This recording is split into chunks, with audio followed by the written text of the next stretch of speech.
होना चाहिए। मानव कंकाल, ये मानव कंकाल जो है इसको हमने दो भागों में डिवाइड किया है। अभी जो कंकाल तुम लोगों के सामने है इसे कहते हैं अक्षीय कंकाल, और ये जो कंकाल जो नीचे रखा हुआ है जो हमारे हाथों का पैरों का निर्माण करता है इसे कहते हैं उपांगीय कंकाल। ठीक है, तो हमने आज पढ़ा है वो पढ़ा है इसके बारे में कि जो अक्षीय कंकाल है इस अक्षीय कंकाल में किन किन अंगों को सम्मिलित किया गया है। तो हमने पढ़ रखा है कि अक्षीय कंकाल में सबसे पहला है खोपड़ी, पसलियां, उरोस्थि, उरोस्थि के साथ में यहाँ पर जो रीढ़ की हड्डी है इस रीढ़ की हड्डी को यहाँ पर सम्मिलित किया गया है। ये हम लोग पहले पढ़ चुके हैं। अब इस अक्षीय कंकाल में टोटल कितनी हड्डियां पाई जाती है?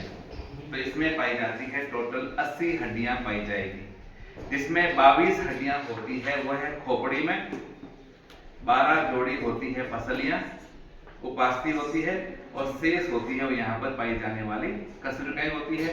टोटल इनका जो संख्या है वो संख्या हो जाती है 80 हो जाती है। इस अक्षीय कंकाल में सबसे पहले जो आती है उसे हम कहते हैं खोपड़ी यानी कपालीय अस्थि, या हम कहते हैं करोटी की अस्थि कहते हैं। करोटी यानी खोपड़ी हमारे चेहरे का, हमारे सिर का निर्माण करने वाली जो हड्डी है इसे कहा जाता है करोटी।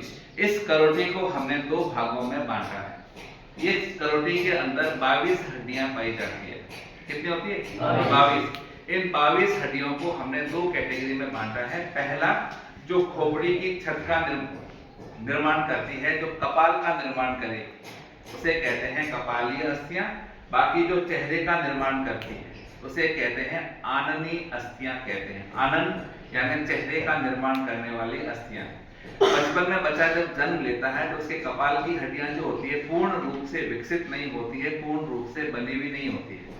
तो देखा होगा कि बच्चे का जो कपाल होता है आधारी बाह्य ऊपर जो है ये बिल्कुल सॉफ्ट होता है, अपने को वहां पर हृदय की धड़कन का भी एहसास होता है, देखा होगा ना।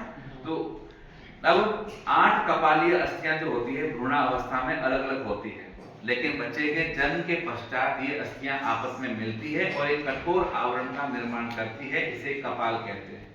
तो 8 कपालीय अस्थियां मिलकर कपाल का निर्माण करती है। जिन स्थानों के ऊपर ये हड्डियां आपस में मिलती है उस स्थान पर इस प्रकार की टेढ़ी मेढ़ी रेखाएं बनती है। यह हड्डियों के जॉइंट्स होते हैं, हड्डियों की अचल संधियां होती हैं, इन्हें कहते हैं सेवन रेखाएं कहते हैं। तो ये जो दिख रही है सारी, ये खोपड़ी के ऊपर बनने वाली जो डिजाइन्स होती है ये सारी की सारी क्या है? सेवन रेखाएं हैं। यह सेवन रेखाएं दर्शाती है कि अलग अलग हड्डियां यहाँ पर मिली है और यहाँ पर कपाल का निर्माण हुआ है। उसी प्रकार से 22 में से 8 गई, कितनी बची? 14। ये 14 हड्डियां जो होती है ये हमारे चेहरे का निर्माण करती है।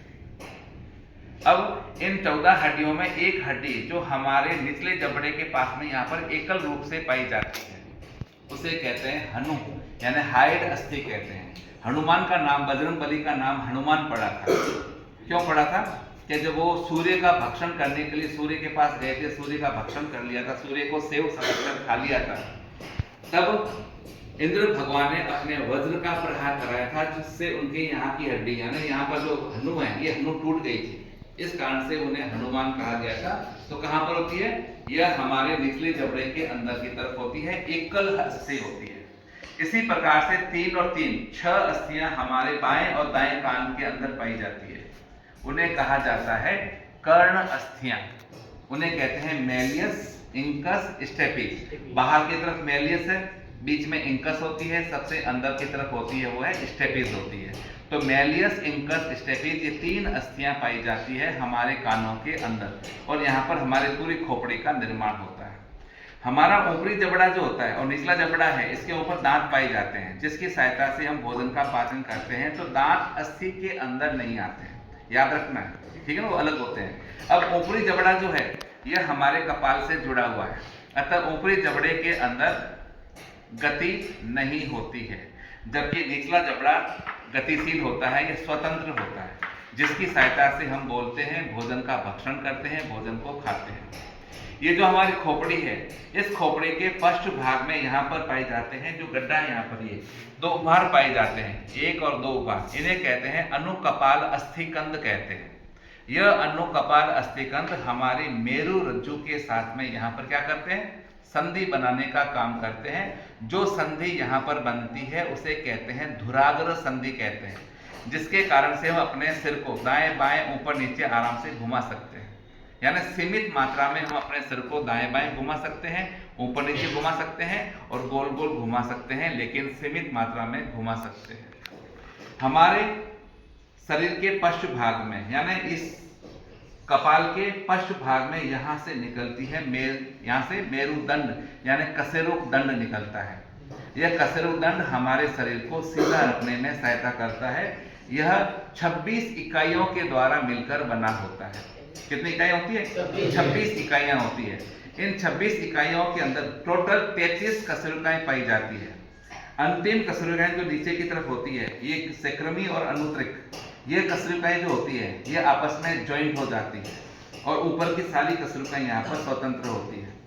पहली कशेरुका जो अनुकपाल अस्थिकंद के साथ में संधि बनाती है उसे कहते हैं एटलस कहते हैं।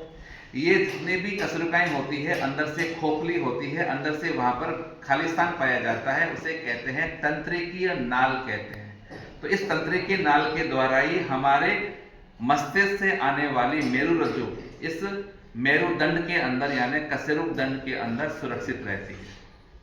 हमारी ग्रीवा के अंदर पाई जाती है 7 कशेरुकाएं पाई जाती है।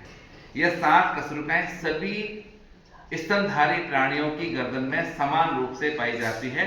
हमारी गर्दन में भी 7 है, ऊंट की गर्दन के अंदर भी 7 कशेरुकाएं ही पाई जाती है।